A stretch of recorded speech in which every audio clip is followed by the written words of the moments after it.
Continue करते हैं यहाँ से। डिस्कनेक्ट हो गया था मेरा सिस्टम। हमने देखा कि हम पढ़ रहे थे कि रिक्वायरमेंट्स, फंक्शनल और नॉन फंक्शनल रिक्वायरमेंट्स के अंदर डिस्टिंक्शन करना मुश्किल होता है। क्लियर कट कोई डिस्टिंक्शन एग्जिस्ट नहीं करती। समटाइम्स वही रिक्वायरमेंट जो होती है वो फंक्शनल रिक्वायरमेंट होती है, और समटाइम अगर एक रिक्वायरमेंट्स आपको देखने में नॉन फंक्शनल लग रही है, अगर हम उसे डिटेल अप कर देते हैं या वो चीज यूजर को एज ए फंक्शनलिटी रिक्वायर्ड होती है तो वो फंक्शनल रिक्वायरमेंट बन जाती है। Whether or not a requirement is expressed as a functional or non-functional requirement may depend on the level of detail to be included. Level of detail, आपने कितना detail up किया, the degree of trust which exists between the system customer and a system developer. अब यहाँ पे इसकी example देखते हैं। The system shall ensure that the data is protected from unauthorized access. अब अनअथराइज्ड एक्सेस से प्रोटेक्टेड होना चाहिए डाटा, सिस्टम को इंश्योर करना है। तो देखने में ये चीज क्या लग रही है, ये कोई फंक्शनैलिटी नहीं है कि सिस्टम ने कोई सर्विस प्रोवाइड करनी है या कोई फंक्शन परफॉर्म कर रहा है, तो इसलिए हम कह देते हैं कि ये एक नॉन फंक्शनल रिक्वायरमेंट है। The system shall ensure that the data is protected from the unauthorized access, हम इसको नॉन फंक्शनल रिक्वायरमेंट्स कर देते हैं। Conventionally, this would be considered as a non-functional requirement because it does not specify specific system functionality which must be provided. However, it could have been specified in slightly more detailed. अच्छा देखें, just system shall ensure that the data is protected from the unauthorised access. तो यहाँ पे हम इसे non functional requirement कह रहे हैं क्योंकि ये एज सच कोई फंक्शनैलिटी प्रोवाइड नहीं कर रहा। लेकिन जब हम इसी चीज को जब हम डिटेल में लिखते हैं, आप देखें यहाँ पे हम इसी चीज को एक्सप्लेन करके बताते हैं।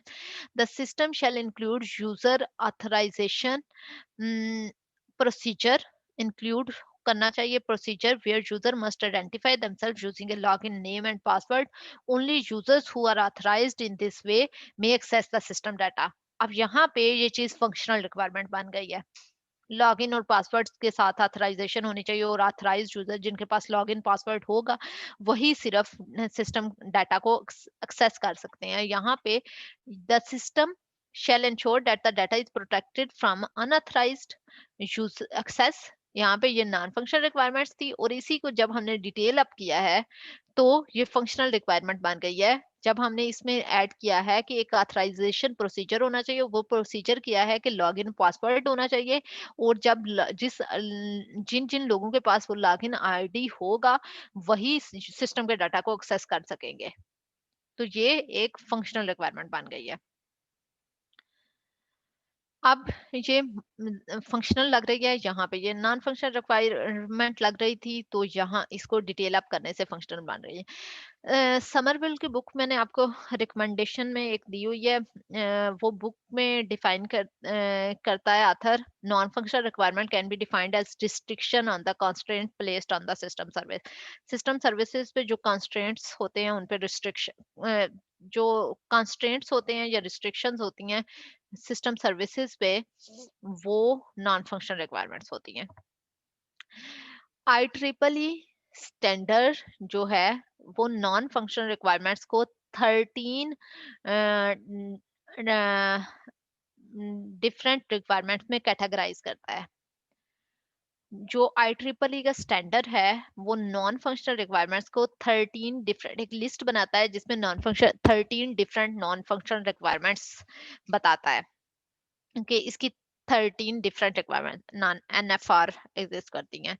कौन कौन सी 13 है? Performance requirements, interface requirements, operational requirements, resource requirements, resource utilisation कितनी होगी, verification requirement, acceptance requirement, documentation अगर रिक्वायर्ड है तो वो भी नॉन फंक्शनल रिक्वायरमेंट्स में आती है, security requirement, portability requirement, portability आपका सिस्टम कितना पोर्टेबल है, different system different operating system पे जाके क्या वो यूटिलाइज हो सकता है, पोर्टेबिलिटी उसकी क्या है, quality requirements, reliability requirements, reliable system है या नहीं है, क्रैश कितनी दफा किया करता है, maintainability requirement, safety requirement.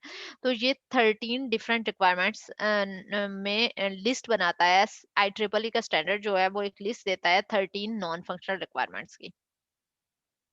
Performance, interface, operational, resource, verification, acceptance, documentation, security, portability, quality, reliability, maintainability, safety. Boehm एक काफी फेमस नाम है, आप इसको सर्च भी कर सकते हैं। बोहम नॉन फंक्शनल रिक्वायरमेंट्स को वो किस तरह से क्लासिफाई करता है। वो कहता है कि नॉन फंक्शनल रिक्वायरमेंट जो होती हैं वो क्वालिटीज होती हैं सॉफ्टवेयर जो कि सिस्टम को एक्सिबिट करनी चाहिए, सिस्टम को की क्वालिटी जो कि सिस्टम को शो करनी चाहिए। हम जर्नल क्लासिफिकेशन करते हैं नॉन फंक्शनल रिक्वायरमेंट्स की। कैसे? बोहम कहता है कि वो क्लासिफाई कैसे करता है कि ये क्वालिटीज होती हैं जो कि एक सॉफ्टवेयर को एग्जिबिट करनी चाहिए। हम एक जनरल क्लासिफिकेशन करते हैं रिक्वायरमेंट, मोर जनरल क्लासिफिकेशन। जैसे हमने पहले बात की कि नॉन फंक्शनल रिक्वायरमेंट जो होती हैं वो रिस्ट्रिक्शंस होती हैं सिस्टम की डेवलपमेंट पे, सिस्टम प्रोडक्ट इटसेल्फ जो सिस्टम डेवलप हो रहा है उस पे, और जो एक्सटर्नल होती हैं। तो हम इसी बेस पे कैसे क्लासिफाई कर लेंगे between product, process and external requirements. जो नॉन फंक्शनल रिक्वायरमेंट होती हैं उसको आप क्लासिफाई कर लेते हो, कुछ प्रोडक्ट की नॉन फंक्शनल रिक्वायरमेंट होती हैं, कुछ प्रोसेस की नॉन फंक्शनल रिक्वायरमेंट होती हैं, और कुछ एक्सटर्नल रिक्वायरमेंट्स होती हैं। क्लियर यहाँ तक? अब अगर इस कैटेगरी को हम देखें, अगर हम इसका फ्लो चार्ट बनाते हैं, यहाँ पे देखें हम जर्नल एक बनाएंगे जैसे नॉन फंक्शनल रिक्वायरमेंट्स होती हैं। अब आगे इसकी 3 कैटेगरी बनेगी। एक प्रोसेस की रिक्वायरमेंट्स होती हैं, प्रोसेस की नॉन फंक्शनल रिक्वायरमेंट होती हैं, एक प्रोडक्ट की रिक्वायरमेंट्स होती हैं, कुछ एक्सटर्नल रिक्वायरमेंट्स होती हैं। अब जो प्रोसेस की रिक्वायरमेंट्स होती हैं, प्रोसेस में मैं आपको एक्सप्लेन करती हूँ। जैसे आप कोई प्रोसेस फॉलो करोगे, जैसे आप एक्सट्रीम प्रोग्रामिंग फॉलो कर रहे हो, तो एक्सट्रीम प्रोग्रामिंग कहती है हर 15 दिन के बाद एक इटरेशन देनी है। स्क्रम फॉलो कर रहे हो, वो कहता है कि हर 30 दिन के बाद आपने एक वर्किंग वर्जन सॉफ्टवेयर का देना है यूजर को। तो प्रोसेस की कुछ रिक्वायरमेंट्स होंगी। डिलीवरी रिक्वायरमेंट्स, आपने डिलीवरी किस तरह से करनी है, किस तरह से डिलीवर करना है। इम्प्लीमेंटेशन रिक्वायरमेंट, आप आपका प्रोसेस, जैसे अगर आपने वाटरफॉल का कहा हुआ है तो वाटरफॉल कहता है हम पीछे नहीं आ सकते, तो उसमें आप नहीं जा सकते पीछे, रिक्वायरमेंट मूव नहीं कर सकते। अगर आप डिजाइन स्टेज पे आगे हो तो आप रिक्वायरमेंट दोबारा से नहीं कर सकते, जब तक रिक्वायरमेंट हमारी फाइनलाइज नहीं हो चुकी हम डिजाइन में नहीं मूव कर सकते। या अगर आप स्पाइरल कह रहे हो तो स्पाइरल हर फेज के अंदर रिस्क असेसमेंट कर रहा है, अगर रिस्क असेसमेंट नहीं की जाती तो वो आगे नहीं मूव करता। अब यहाँ पे जो आपने प्रोसेस सिलेक्ट कर लिया उसकी कुछ रिक्वायरमेंट्स होंगी, उसके अलावा कुछ स्टैंडर्ड्स होंगे जो आपने फॉलो करने होंगे एज इट इज। ये प्रोसेस के रिलेटेड रिक्वायरमेंट्स हैं। कुछ होती हैं प्रोडक्ट की रिक्वायरमेंट्स, प्रोडक्ट या स्पेसिफिक सिस्टम जो आप बिल्ड कर रहे हो उसकी रिक्वायरमेंट होंगी। उसके अंदर कौन कौन सी आ जाएंगी? प्रोसेस में क्या क्या थी? Delivery requirement, implementation requirement and standard. कुछ आपने जो स्टैंडर्ड फॉलो करने हैं। प्रोडक्ट के अंदर क्या आएगा? यूजिबिलिटी, यूजेबल सिस्टम क्या है। अब यूजिबिलिटी जैसे देखें, आप सिस्टम जैसे आप जाते हैं रिक्वायरमेंट्स गैदर करने के लिए, तो आप उनके पास यूजिबिलिटी किस तरह से फाइंड आउट कर लोगे? आप कुछ प्लेसेस पे उन्हें कोई विजुअल बना के दिखाते हो, इंटरफेस पे इस तरह का शो होगा, अगर वो गेट कर लेते हैं उसको तो आप अपने पेज के ऊपर ड्रा कर लेते हो कि इसकी चीज का इंटरफेस हम इस तरह बनाएंगे तो ये उनके लिए ज्यादा यूजेबल होगा। यूजिबिलिटी रिक्वायरमेंट प्रोडक्ट की, रिलायबिलिटी रिक्वायरमेंट, क्रैश नहीं होना चाहिए, safety requirement, efficiency requirement. Efficiency के अंदर दो चीजें आती हैं, परफॉर्मेंस और कैपेसिटी। परफॉर्मेंस कि आपका कितना जल्दी से वो रिस्पॉन्ड कर रहा है सिस्टम, और कैपेसिटी उस सेंस में आएगा कि यूटिलाइजेशन, मेमोरी की यूटिलाइजेशन कितनी कर रहा है। एफिशिएंसी इन दोनों से मिलकर बनती है।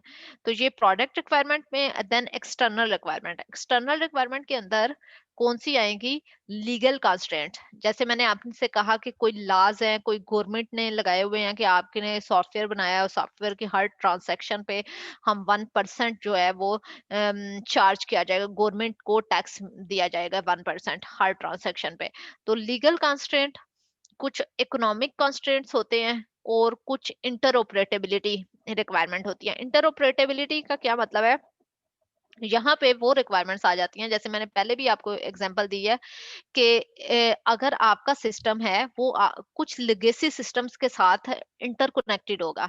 अगर आप सीएस डिपार्टमेंट में कोई सिस्टम लेके आते हो नया, अब वो उसने एचआर के साथ भी कम्युनिकेट करना होगा, उसने एग्जाम के साथ भी कम्युनिकेट करना होगा, वो और दूसरे बहुत से लेगेसी सिस्टम जो ऑलरेडी चल रहे हों उनको हम लेगेसी सिस्टम कहते हैं, लेगेसी सिस्टम के साथ ऑपरेट करेगा। अब वो लेगेसी सिस्टम के साथ कंपैटिबल होना चाहिए, तो वहां से भी कुछ रिक्वायरमेंट्स आपके पास आ जाती हैं, वो आपकी एक्सटर्नल रिक्वायरमेंट्स में आती हैं। लीगल कंस्ट्रेंट, इकोनॉमिक कंस्ट्रेंट और इंटरऑपरेटेबिलिटी कंस्ट्रेंट जो कि आपके पुराने लेगेसी सिस्टम से आएंगे वो भी इसमें शामिल होते हैं। तो ओवरऑल क्या हुआ, नॉन फंक्शनल रिक्वायरमेंट्स तीन कैटेगरीज में हमने डिवाइड कर लिया, क्लासिफाई कर लिया। प्रोसेस की रिक्वायरमेंट्स होती हैं, प्रोडक्ट की होती हैं और एक्सटर्नल होती हैं। प्रोसेस की क्या होती हैं कि डिलीवरी पे कुछ रिस्ट्रिक्शंस होती हैं, इम्प्लीमेंटेशन पे रिस्ट्रिक्शन हो सकती हैं जो आप प्रोसेस फॉलो कर रहे हो, और कुछ स्टैंडर्ड जो आपने फॉलो करने हैं, कंपनी के स्टैंडर्ड हो सकते हैं या IEEE के स्टैंडर्ड कुछ भी हो सकते हैं। Second external constant, external constant में आप लोगों को समझ आ गई कि कुछ गवर्नमेंट की तरफ से हो सकते हैं, कुछ इकोनॉमिक प्रॉब्लम्स हो सकते हैं, वो हमें मीट करने हैं, इतने पैसों में इतने उसमें करना है हमें हर हाल में। और दूसरा थर्ड क्या है, इंटरऑपरेटेबिलिटी, कि आपके सिस्टम ने पुराने सिस्टम के साथ इंटरऑपरेट मिल के चलना है, तो वो मिल के चलने में कंपैटिबल उनके साथ होगा कि नहीं, उस वहां से कुछ कंस्ट्रेंट कुछ रिस्ट्रिक्शंस आ जाएंगी, वो आपने फॉलो करनी है। अब थर्ड हमारे पास प्रोडक्ट रिक्वायरमेंट, जो स्पेसिफिक जो सिस्टम बिल्ड कर रहे हैं वो यूजेबिलिटी, उसमें रिलायबिलिटी, सेफ्टी और एफिशिएंसी, ये चार है। एफिशिएंसी को आगे हम परफॉर्मेंस और कैपेसिटी में ले रहे हैं कि सिस्टम जो है वो परफॉर्मेंस रिस्पॉन्ड जो उसका है, और कैपेसिटी के वो कितना कितना स्पेस ले रहा है। प्रोडक्ट रिक्वायरमेंट, जी मैंने आपको ओवरव्यू दे दिया यहाँ तक। अब हम देखते हैं डिटेल में प्रोडक्ट रिक्वायरमेंट क्या है। Specify the desire characteristic that the system और सब सिस्टम मस्ट पोजेस। अब जो आप बना रहे हो सिस्टम, यहाँ पे हमने प्रोडक्ट स्पेसिफिक में हमने अपने सॉफ्टवेयर प्रोसेस जो फॉलो कर रहे हैं उसको भी छोड़ दिया है। जैसे इम्प्लीमेंटेशन को कुछ कंस्ट्रेंट होते हैं, हो गया कि हमने जावा में इम्प्लीमेंट करना है या ऊप में इम्प्लीमेंट करना है, या फिर कुछ हो गया कि सिस्टम आपसे वेब बेस्ड मांग रहे हैं या डेस्कटॉप मांग रहे हैं, वो सारी चीजें। तो हम वो सारी चीजों को आपने सेपरेट कर दिया, हमने उन सारी चीजों को भी सेपरेट कर दिया कि दूसरे सिस्टम के साथ इंटरऑपरेटेबल होना चाहिए, कुछ गवर्नमेंट के हैं, कुछ इकोनॉमिक मसले हैं, वो भी सेपरेट हो गए एक्सटर्नल में। अब हम स्पेसिफिक जो हमारा सिस्टम बिल्ड हो रहा है सिर्फ उसको देख रहे हैं, उसी की बात कर रहे हैं। उसके अंदर उसमें जो सिस्टम है और सब सिस्टम जो बना रहे हैं उनमें कौन सी करेक्टरिस्टिक होनी चाहिए। Most non functional requirements are concerned with the specifying constraint on the behaviour of executing. ये क्या होती हैं, constraints on the behaviour of executing system. जो सिस्टम एग्जीक्यूट हो रहा है, जो फंक्शनैलिटी आपकी एग्जीक्यूट हो रही होंगी, उनके बिहेवियर जो होता है उस पे कंस्ट्रेंट होते हैं। जैसे एक रिपोर्ट जनरेट हो रही है, अब वो रिपोर्ट फंक्शनैलिटी क्या है, फंक्शनल रिक्वायरमेंट क्या है, रिपोर्ट जनरेट होनी चाहिए। फंक्शनैलिटी तो इम्प्लीमेंट हो गई, अब उसके ऊपर उसके बिहेवियर पे, बिहेवियर था फंक्शनैलिटी, रिपोर्ट जनरेट हो, तो रिपोर्ट तो जनरेट हो रही है। अब उसके बिहेवियर पे एक कांस्टेंट है कि रिपोर्ट 5 सेकंड के अंदर जनरेट होनी चाहिए। अब ये जो कांस्टेंट था ना 5 सेकंड वाला, ये नॉन फंक्शनल रिक्वायरमेंट है। specifying product, अब some product requirements can be formulated precisely and thus easily quantifiable। हमने कहा कि अच्छी रिक्वायरमेंट जो होती है वो क्वांटी वेरीफाइबल होनी चाहिए। वेरीफाइबल का क्या मतलब है कि टेस्टेबल होनी चाहिए। टेस्टेबल का क्या मतलब है कि हम उसे टेस्ट कर सकें। फॉर एग्जांपल, क्वालिटी सिस्टम की परफॉर्मेंस अच्छी होनी चाहिए, तो अच्छी को तो हम टेस्ट नहीं कर सकते, गुड परफॉर्मेंस को तो नहीं टेस्ट कर सकते। मैं अगर कहती हूँ कि रिपोर्ट जनरेट 5 सेकंड के अंदर होनी चाहिए, तो इसको मैं टेस्ट कर सकती हूँ कि क्या 5 सेकंड के अंदर होती है या नहीं होती। मतलब जब हम क्वांटिफाई कर लेते हैं तो देन वो वेरीफाई हो सकती है। अब कुछ ऐसी रिक्वायरमेंट्स होती हैं प्रोडक्ट जिनको क्वांटिफाई इजीली किया जा सकता है। फॉर एग्जाम्पल परफॉर्मेंस, परफॉर्मेंस को इजीली क्वांटिफाई किया जा सकता है, जैसे मैंने कह दिया 5 सेकंड के अंदर रिपोर्ट जनरेट होनी चाहिए। या कैपेसिटी, कैपेसिटी को भी इजीली क्वांटिफाई किया जा सकता है। फॉर एग्जाम्पल मैं कहती हूँ कि आपका सिस्टम में कितनी स्पेस लेनी चाहिए, आपका सिस्टम के 5 6 आप कितने 50 केबी ले सकते हो, इससे ज्यादा स्पेस आपके सिस्टम को नहीं लेनी चाहिए, तो वो इसको भी क्वांटिफाई किया जा सकता है।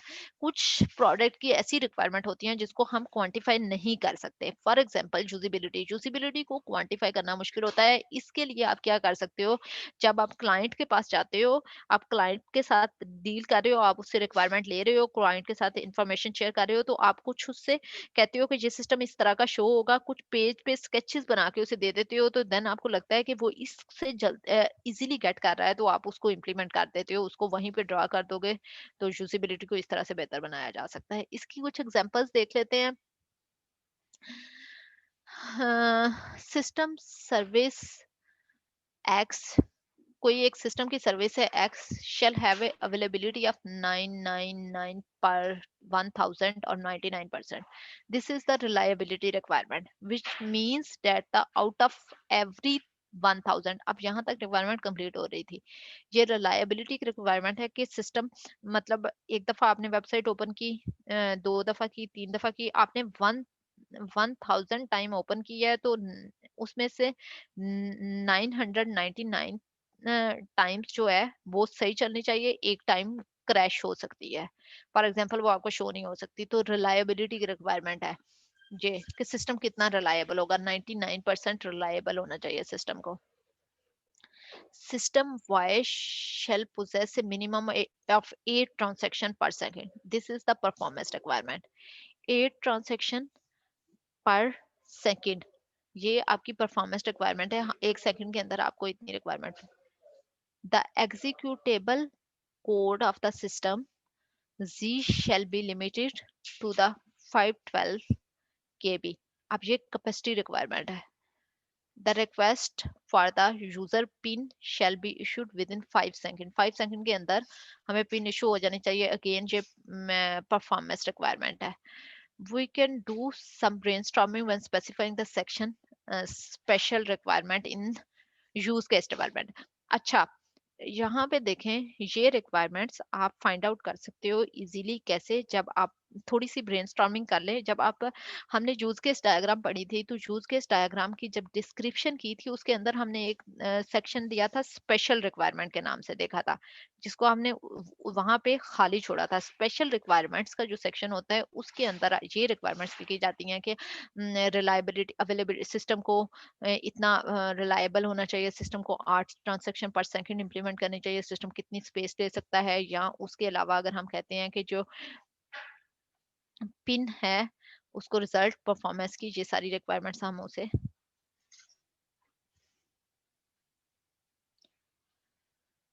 source code requirements, there are product requirements which relates to the source code of the system.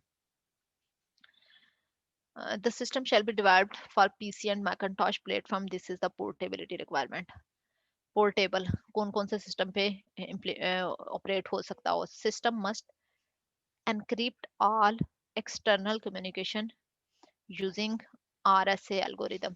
तो यहाँ पे भी आप एक्सप्लिसिटली उस पे रिस्ट्रिक्शंस लगा देते हो कि सोर्स कोड पे आपने बता दिया कि ये चीज होनी चाहिए।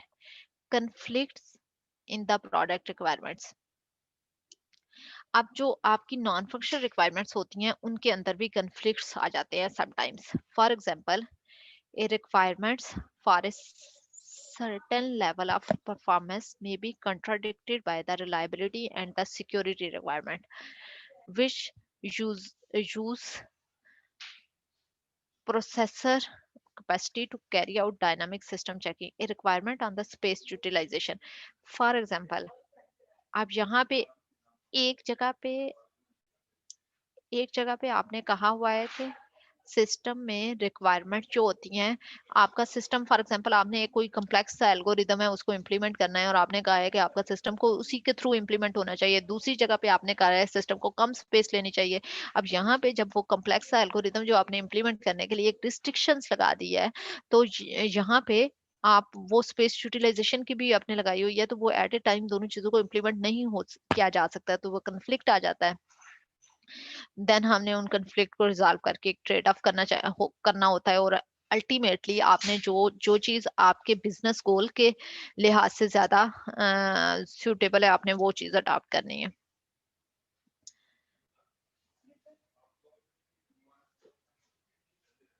प्रोसेस रिक्वायरमेंट्स आर द कौन सी रिक्वायरमेंट्स होती हैं जो आपने डेवलपमेंट प्रोसेस चूज किया है। फॉर एग्जांपल आपने वाटरफॉल मॉडल यूज किया है, आपने चाइल्ड डेवलपमेंट कर रहे हैं, आप एक्सट्रीम प्रोग्रामिंग के थ्रू डेवलपमेंट कर रहे हैं, तो जो प्रोसेस उसकी जो रिक्वायरमेंट्स होती है, रिक्वायरमेंट एंड स्टैंडर्ड्स पे, मेथड्स पे, आपने केस टूल यूज करने हैं, रिपोर्ट्स किस तरह से जनरेट होनी चाहिए, कौन से इसमें डिफरेंट एग्जांपल इसी की भी आगे दी हुई है। आईएसओ स्टैंडर्ड यूज किया हुआ है आपने, केस टूल यूज करके मैनेजमेंट की रिपोर्ट किस तरह से, डिजास्टर रिकवरी जो है, plan of the system must be specified, documentation के लिहाज से किसी स्पेसिफिक प्रोसेस की वो रिक्वायरमेंट्स है। एक्सटर्नल रिक्वायरमेंट्स जो कि आपके ना तो आपके जो आप डेवलप कर रहे हैं उसकी है, ना ही जो डेवलपमेंट प्रोसेस फॉलो कर रहे हैं उसकी है, बल्कि इसमें वो रिक्वायरमेंट्स कहाँ से आती हैं जो सिस्टम के बाहर से आ रही है। फॉर एग्जांपल डोमेन की रिक्वायरमेंट्स इसमें आ सकती हैं, ऑर्गेनाइजेशन के डिफरेंट, फॉर एग्जांपल आपकी जो मैंने कहा कि डिफरेंट सिस्टम आप जो बिल्ड कर रहे हैं उसने डिफरेंट दूसरे सिस्टम के साथ मिलके काम करना है, तो उन लेगेसी सिस्टम से कुछ रिक्वायरमेंट आ सकती हैं। अगर आप हेल्थ का कोई सिस्टम बना सकते हैं तो उनके सिस्टम की स्पेसिफिक कंस्ट्रेंट हो सकते हैं, या आप कोई फिजिक्स का सिस्टम बना रहे हैं तो वो वालेकुम सलाम, वो फिजिक्स का जो आप सिस्टम बना रहे हैं उसके कुछ लॉज होंगे, वो लॉज अगर आपने इम्प्लीमेंट करने हैं तो आपके वो स्पेसिफिक रिक्वायरमेंट जो हमारी एक्सटर्नल होती हैं सिस्टम के, हम उन्हें चेंज नहीं कर सकते। फॉर एग्जांपल एक्सटर्नल रिक्वायरमेंट की मैं आपको एग्जांपल देती हूँ। मेडिकल का कोई सिस्टम आप बना रहे हैं, वो कहते हैं कि डाटा प्रोटेक्ट होना चाहिए, किस तरह से होना चाहिए प्रोटेक्शन, आप अ, आप officer must certify that all the data maintained according to the data protection put into operation। Train protection system बना रहे हैं, उसमें वो कह रहे हैं डिसलरेशन ऑफ द ट्रेन कैसे कैलकुलेट किया जाएगा, इन दोनों को कंट्रोल और ग्रेडियंट को ऐड करके, और फिर कंट्रोल और ग्रेडियंट क्या है, इनके डिफरेंट आगे फार्मूलाज दिए हुए हैं, तो इनके फार्मूलाज डोमेन से आएंगे, ये आप नहीं कर सकते इसमें कुछ चेंजेस, तो आप पर्टिकुलर डोमेन से जैसे रिक्वायरमेंट्स आएंगी एज इट इज आप उसे इम्प्लीमेंट कर देंगे। अब ये ग्राफ इसी उसी को जहाँ पे ये देखें ये ट्रेन आ रही है, वो जब speed of the train on application of brakes, जब ब्रेक एप्लीकेबल होती है तो उसकी ये वो स्पीड है जब ब्रेक एप्लीकेबल होती है, और ये वो रेन नहीं है, यहाँ पे ट्रेन है, speed of train change on gradient जब चेंज होता है तो तब उसकी स्पीड क्या होती है, तो ये डिफरेंट फार्मूलाज पे वो दी हुई है। तो इस तरह से आप जो डोमेन, यहाँ पे कहने का क्या मतलब है, एक्सटर्नल रिक्वायरमेंट्स जो होती हैं वो डोमेन से, सिस्टम के बाहर से आती हैं, और डोमेन रिक्वायरमेंट्स कैसे, फॉर एग्जांपल आपने अपने सिस्टम के बाहर से आपको क्या करना है, आप किसी और डोमेन का सिस्टम बिल्ड कर रहे हैं, आप कोई मेडिकल का सिस्टम बना रहे हैं, या आप कोई सिस्टम बना रहे हैं जो कि